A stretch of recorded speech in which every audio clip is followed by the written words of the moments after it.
C'est effectivement le paradoxe. Vichy obtiendra des concessions, notamment sur le paiement des réparations, mais pour l'Allemagne, cela reste un enjeu diplomatique relativement marginal. Alors, en revanche, pour les Alliés, et notamment pour Churchill et pour De Gaulle, c'est un enjeu très important. Il faut voir un peu le contexte. La situation au printemps 1941 pour les Britanniques est extrêmement grave. Ils sont en difficulté en Afrique du Nord. Ils n'ont pas encore l'espoir que l'Allemagne, même s'ils ont certains indices concernant l'attaque de l'Union soviétique, ce n'est pas encore le cas. Et d'ailleurs, beaucoup des dirigeants, des chefs anglais sont très sceptiques. C'est que nous voyons ça avec le recul, mais pour les Anglais de l'époque, ils ne peuvent pas être certains que les Allemands vont attaquer la Russie. Voilà, ils n'ont aucune certitude. Et Churchill fait un peu flèche de tout bois. Il se dit au fond que c'est un front sur lequel on peut opérer avec relativement peu d'hommes et obtenir une victoire qui sera à peu de frais finalement. D'ailleurs, les informations qu'il obtient, notamment par l'interception des messages radio de Vichy ou des autorités allemandes, montrent bien que les Allemands ne prévoient pas d'installer une base en Syrie ou de mener des opérations importantes dans la région. Ou d'attiser le nationalisme local. Oui. D'autant que, premièrement, les chefs militaires allemands sont très opposés à des opérations au Moyen-Orient. Ils trouvent ça très compliqué, c'est très loin. Et d'autre part, les Allemands, fondamentalement, sont très méfiants à l'égard des Arabes. Ils considèrent que les contacts qu'ils ont pris ont montré que leurs éventuels partenaires sont des gens peu dignes de confiance, un petit peu velléitaires. Et en fait, ils ne connaissent pas le monde arabe, ils ne savent pas trop comment gérer. Oui, c'est ça. Les Français, évidemment, mais les Anglais plus encore, ont une très grande expérience de la négociation avec les chefs arabes, etc. On est très présents depuis plus d'un siècle. C'est pas le cas des Allemands. C'est pas du tout le cas des Allemands. Les Britanniques, les Français ont des relations étroites avec les chefs, même s'il y a des points de conflit très, très graves, notamment sur la question de l'indépendance des pays. Il y a des liens étroits, il y a des financements, il y a des, entre guillemets, des bakshish, des accords de toutes sortes. Et il y a des liens personnels qui ont été forgés à travers les années. Et pour les Arabes, pour les dirigeants arabes, les Allemands, c'est un peu l'inconnu. Finalement, on ne les connaît pas, on n'a pas de relation avec eux. L'Allemagne a négligé le monde arabe dans les années 30. Pour des raisons idéologiques, mais aussi stratégiques. Et Hitler lui-même, le monde arabe ne l'intéresse pas. Il considère que les Arabes, racialement, sont à peine mieux que les Juifs dans sa hiérarchie des races. Et donc, finalement, les populations arabes, comme les dirigeants, considèrent que les Alliés restent encore des gens qu'ils connaissent. Alors, je lisais un extrait de la conclusion que vous portez sur cette affaire de Syrie.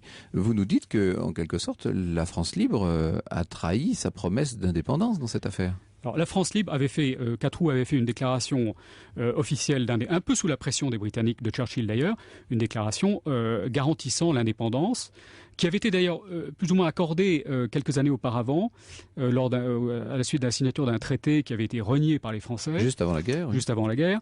Et la France libre a considéré que la situation de la guerre, le conflit lui-même, empêchait de donner des engagements trop précis. Les Anglais étaient chez eux, a priori, dans tout ce Moyen-Orient, au début de la guerre. Christian Destremo. Ils avaient surtout des positions très importantes en Égypte. Ils avaient le mandat sur la Palestine, donc il y avait un ensemble assez cohérent. Ils avaient en Égypte notamment des terrains militaires absolument gigantesques à l'ouest du canal de Suez qui couvraient à peu près 500 km² et sur lequel ils pouvaient manœuvrer à leur guise. Et donc ils avaient une position extrêmement forte. Pour Hitler, il est très important d'aller les chercher là, si je puis dire ? Non. Ce n'est pas très important. Il est entraîné dans ce conflit, malgré lui, parce que Mussolini et les Italiens, eux, ont des ambitions en Égypte. Mussolini attaque... Des ambitions que le roi Farouk regarde d'un œil... Plutôt favorable. Alors, le roi Farouk est le roi d'Égypte. Et il a beaucoup d'amitié pour l'Italie et à vrai dire, il cherche avant tout à préserver son trône et à préserver l'indépendance du pays, mais au fond, il pourrait s'accommoder d'une relation relativement étroite avec l'Italie. Mais les Italiens attaquent l'Égypte durant l'été 1940 et c'est un échec complet, une véritable débandade, ce qui amène les Allemands à intervenir en Afrique du Nord en soutien des Italiens, oui. Début 1941. Et à obtenir très rapidement des succès impressionnants dans des villes qui sont bien connues maintenant depuis le récent conflit en Libye, et sous la direction d'un chef qui va devenir très prestigieux, qui est Rommel, qui fera l'admiration à la fois des Allemands, mais presque encore plus de ses adversaires. C'est ça, en fait. Hein. Il y a une sorte de fascination pour les troupes alliées qui se trouvent donc dans toute cette partie sud-est de la Méditerranée pour les manœuvres de Rommel.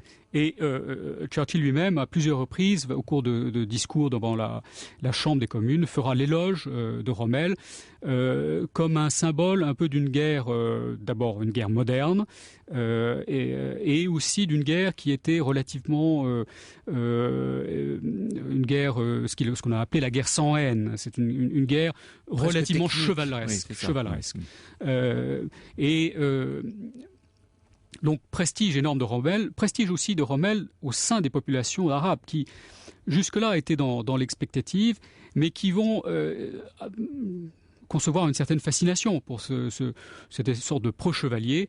Bon, la réalité est un peu plus sombre, on le sait depuis, mais en tout cas, je crois que chez Churchill, par exemple, il y avait une admiration réelle, mais c'était aussi une manière de piquer ses propres généraux, de les inciter à réagir, parce qu'il était constamment agacé par la prudence et le manque d'initiative des généraux anglais.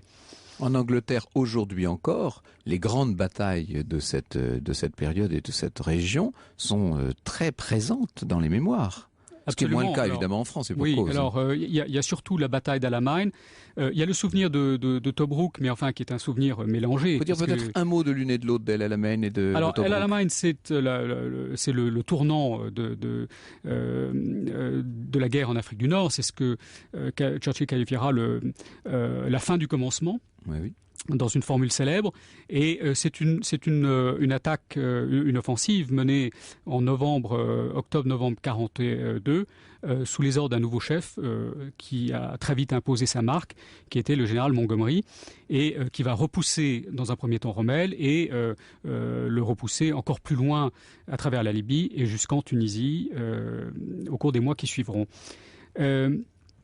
Tobrouk est également une bataille extrêmement connue. Il y a eu des films. C'est une bataille. C'est une série de combats puisque Tobrouk, comme on sait, est un port. Et il y aura un siège très long. Les troupes du Commonwealth vont être encerclées dans Tobrouk.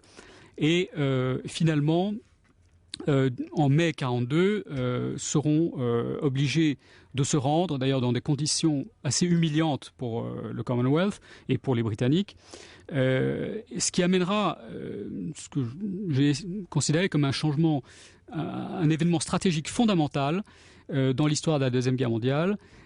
C'est la manière avec laquelle Churchill a pu convaincre le président Roosevelt d'envoyer des troupes américaines en Afrique du Nord.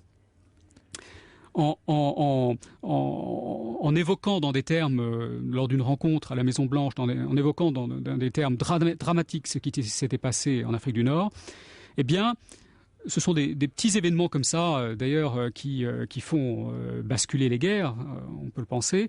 Churchill va réussir à convaincre en 5 minutes Roosevelt, contre l'avis de son propre état-major, car les généraux américains ne voulaient absolument pas s'engager au Moyen-Orient. Ils considéraient que c'était une guerre spécialement britannique. Ils considéraient aussi que la Grande-Bretagne avait des objectifs peut-être cachés, qui étaient surtout de maintenir leur position impériale. Et Roosevelt va décider d'envoyer des troupes et des chars qui vont jouer un rôle décisif dans la bataille d'El Alamein. Les Anglais, dans cette affaire, ont joué donc constamment le rôle moteur, objectivement. Alors on a vu leur position en Égypte, en Libye, en Tunisie, donc. Il y a 2 pays dont vous parlez, on n'aura peut-être pas le temps d'aller trop dans le détail, mais c'est très important parce que ça sert en quelque sorte de préambule à tout ce qui va se passer par la suite et que nous vivons nous aujourd'hui, c'est l'Irak et l'Iran. Alors en Irak déjà, c'est une affaire assez singulière et très méconnue. Alors l'Irak était lié à la Grande-Bretagne, faisait partie de ce qu'on appelait l'empire informel. C'est pas l'empire du Commonwealth, mais la Grande-Bretagne avait une influence très forte en Irak. Et il se passe en avril 1941 un coup d'État qui est mené par certains dirigeants irakiens, sur lequel les interprétations ont souvent divergé.